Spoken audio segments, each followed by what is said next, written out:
Moi kaikki, täällä LPS Siiri. Mulla olisi tässä pari asiaa. Ja ekaksi, Turkin reissu meni tosi hyvin. Kukaan ei sairastunut tai mitään muutakaan. Kaikki oli tosi kivaa. Ja näin. Sitten toka asia. Mun kesä on lähtenyt tosi hyvin käyntiin ja hyvää kesää kaikille muillekin.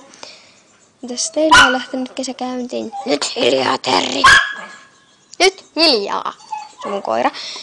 Terri siis. Ja näin. Tänään on ollut tämmönen lämpöinen päivä ja huomenna me mennään mökille. Jee. Ja nyt sitten toka asia. Jos haluatte käydä vielä katsoa sen X-Netrope ja haluatte kuunnella sen ärsyttävän pimpon musiikin, niin käykää äkkiä katsoa, koska se ei ole YouTubessa enää pitkään. Ja se on varmaan jo poistettu, jos sä katsot tän ehkä viikkoa myöhemmin, niin mä poistan sen heti huomenna, tai seuraavana päivänä, kun mä laitan nyt tän. Niin, joo.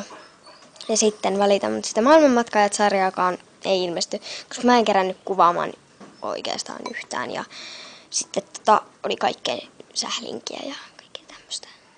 Mutta oli siis ihan hyvä reissu. Ja mä löysin sieltä vanhoja petsejä. Mitä? Joo, mä löysin sieltä vanhoja petsejä, todellakin. Mä löysin keijupetsejä, keijuvauvapeksipakkauksen. Nyt meni kärpänen tonne meidän hienoon dippiimme. No joo, mutta valitan, mutta niitä sarjoja ei ilmesty. Mä oon tosi pahoillani.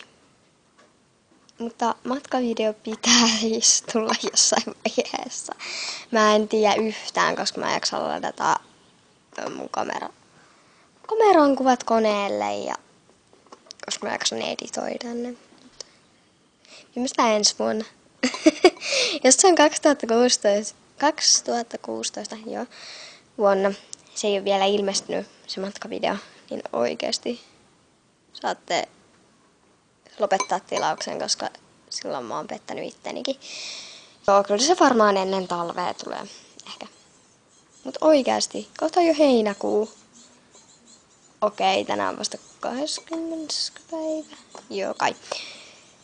No joo. Mutta kiitos, jos jaksoitte katsoa tämän minun pitkästettävän pelätysvideoni. Ja pitäisi tulla kyllä muutakin videoa vielä tässä parin päivän sisällä. Ja mä oon tosi pahoillani, että niitä sarjoja ei tule. Mutta mä teen jonkun toisen sarjan. Mä varmaan aloitan heti tänään kuvaamisen, koska on niin hieno sää. Ja sitten se varmaan liittyy jotenkin siihen mökkiin, koska me mennään sinne ehkä yöksi. Niin, sielläkin kerkeä sitten kuvata. Mutta eipä mulla muuta. Moikka! Nähdään ensi videossa. Muuten vielä yksi juttu. Muista tykätä, kommentoida mielipiteesi. Ja jos et tykännyt, tykkää sillivideosta. Ja muista tilata mun kanava, jos haluat lisää pelätysvideoita. No niin, nähdään ensi kerralla. Moi moi!